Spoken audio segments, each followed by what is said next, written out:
I'm pretty sure you know what time it is. Money, power, politics. We mentioned earlier that the president visited the state of Georgia earlier today, where among his many topics, he touted the economy and affordability, two issues that Americans cannot stop talking about. Why? Because they're the biggest issues that plague our daily lives. But the president, he doesn't seem to think that they are issues at all. Here are his thoughts. I have to listen to the fake news talking about affordability. Affordability. Do you notice what word have you not heard over the last 2 weeks? Affordability. Because I've won. I've won affordability. America is back.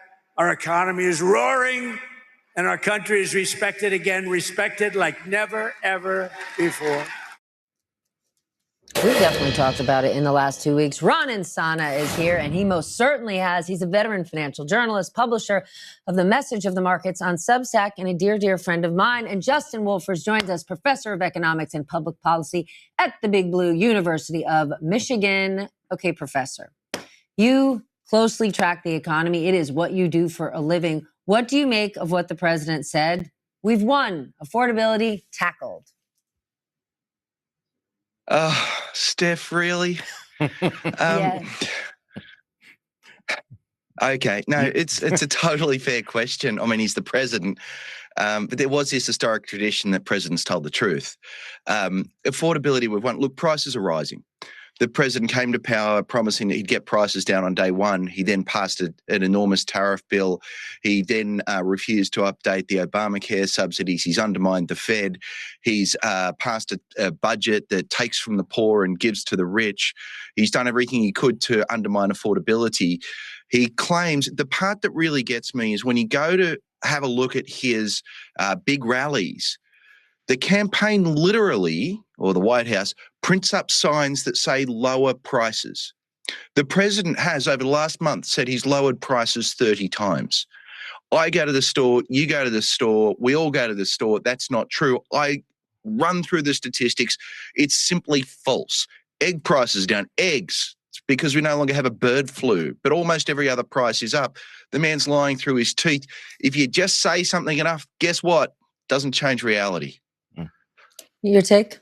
Yes, in fact, in the Substack that I wrote about today, I showed a chart of prices and all the things that matter to people, whether it's healthcare, college education, Broadway, private schools, childcare, grocery prices. They're all up substantially. The rate of inflation has slowed. Insurance of all kinds.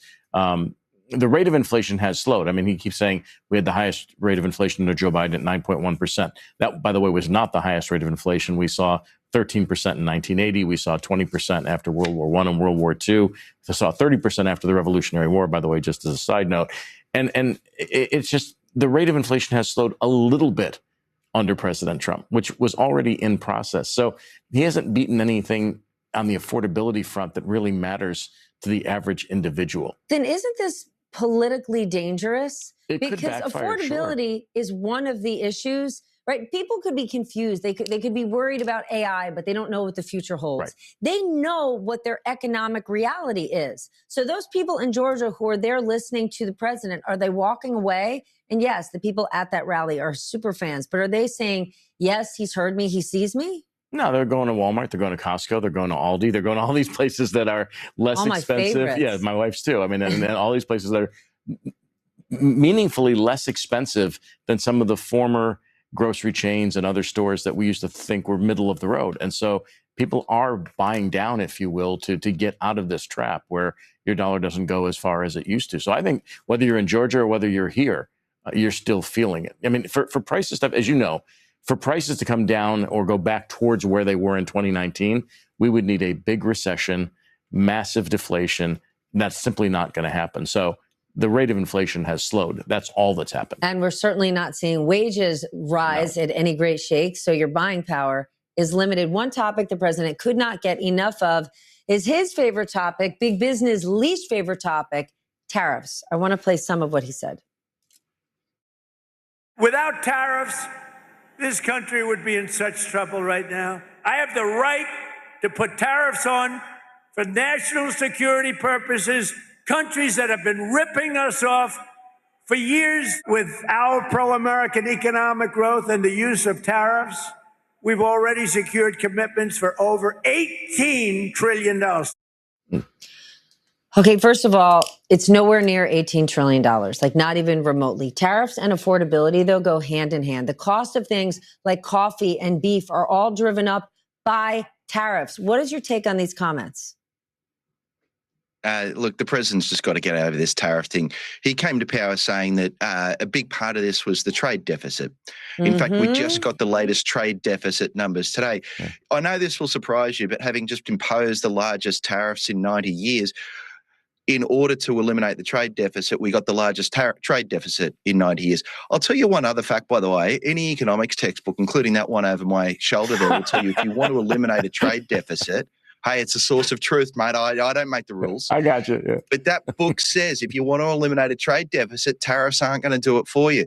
Every economist has said it. So I'm going to come back. I'm going to say, I know we economists get a lot of hate. I know that we don't have a deep soul or an inner life, and there's so much to dislike about us, except when it comes to these fundamental issues, we're right. And the president's fundamental problem is he doesn't understand what we teach in our first-year economics classes. So with the exception of the gifts and prizes and hookups that business leaders, big and small, and foreign leaders have bestowed upon the president to get themselves tariff exemptions, with the exception of lobbyists who are close to the president or Howard Lutnick, who many of these companies have been bullied into hiring in order to get a meeting with Lutnick and the president and get a carve out. With the exception of those wins, how have the tariffs helped this country? Because to Justin's point, the trade deficit is where it was before Liberation Day. Right. And so prices are higher. And as we saw from the New York Federal Reserve, and of course, Kevin Hassett, who is the president's top economic advisor, castigated economists at the New York Federal Reserve for saying that 90% of the cost of tariffs are borne by both American businesses and consumers. He said they should be disciplined for having said that. It's true. Not only that, the tariffs have rerouted global trade away from the United States. Imports have fallen. The only reason our exports have gone up is we've shipped a lot of gold overseas. That's not exactly indicative of being a manufacturing powerhouse. And he's distorting global trade in ways that are not remotely beneficial to the average American consumer or to the economy, writ large. As Justin was saying, the trade deficit was 0.002% smaller in 2025 than 2024. The president said it was 78% smaller. Just factually incorrect. How about this one, Justin? New topic. A lot of attention was given to the Dow hitting 50,000 almost 2 weeks ago. Pam Bondi notably said $50,000, but put the dollars error aside. To most people, that sounds great, but put it into perspective for us. Yeah, so anytime you hear an economics number, the first thing we'll tell you is you got to say compared to what? And so let's compare us to other countries. And it turns out if you'd invested in the US stock market on the day that Trump became president through to today, you'd be up 16%. That sounds good. Great. It's a little bit like saying when I watched the Super Bowl, I saw the New England Patriots score 13 points. 13 sounds like a good number of points. It turns out if you'd invested the same amount of money in other countries, every other country in the world, you would have gotten a 38% return. So when it comes to thinking about stocks, 16% is a good year, but everyone else is doing better. In fact, we lose this race 38-16. Bring it back to the Super Bowl. We got destroyed by a bigger margin than Seattle destroyed the Patriots. Now, for a footballer, that's pretty good. And I mean, different kind of football. Yes. So this year to date, the S&P 500 is flat, just to put a 2026 point on it. The global Dow ex the United States is up 8.8%. South Korea is up 34% year to date.